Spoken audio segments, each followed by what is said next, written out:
गाजराच्या हलव्यापासून गणपती बाप्पासाठी मोदक तयार केले तर त्यासाठी लागणारं साहित्य काजू, बदाम, मगजबी, खसखस, थोडासा गुलकंद, वेलची पूड, साखर आणि तसेच दूध पावडर लागणार आहे आपल्याला.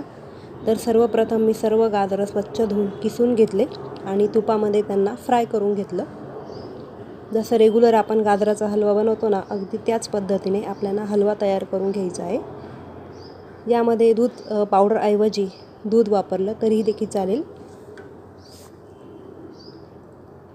गाजर हलवा व्यवस्थित शिजवून झाल्यावर त्यानंतर हे सगळे ड्रायफ्रूट्स जे आहे ना, काजू, बदाम, मगजबी किंवा आपण या ठिकाणी अजूनही काही साहित्य ॲड करू शकतो, जसं की मनुके वगैरे, तर ते खमंग तुपामध्ये फ्राय करून घ्यायचे. व्यवस्थित असं फ्राय झाल्यावर त्यामध्ये खसखस ॲड करायची. तर या ठिकाणी ओल्या नारळाचा किस यूज केला तरी देखील चालेल. मी इथे डेसिकेटेड कोकोनट यूज केलेलं आहे.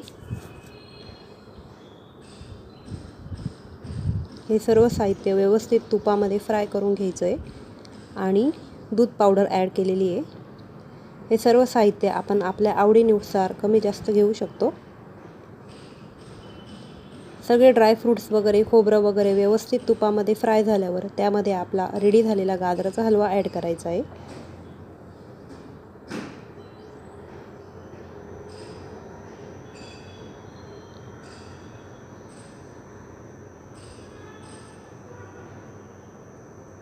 या ठिकाणी आता मी वेलची पूड ॲड केलेली आहे. जो काही मोदकाचा साचा असतो आपला, त्यामध्ये हे सर्व फिलअप करून घ्यायचं आहे. त्याला बाहेरून थोडंसं तूप लावून घ्यायचं, मग त्यामध्ये हे सर्व फिलअप करायचं. आता मध्ये मी गुलकंद टाकलेला आहे थोडासा.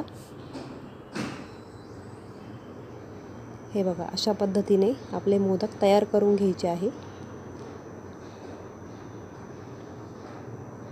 दिसताय का नाही छान?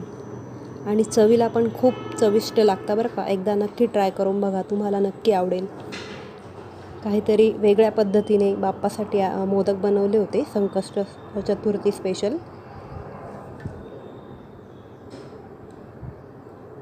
गुलकंद टाकल्यामुळे ना त्या मोदकाला खूप सुंदर अशी चव येते. एकदम झटकीपट होणारे मोदक आहे.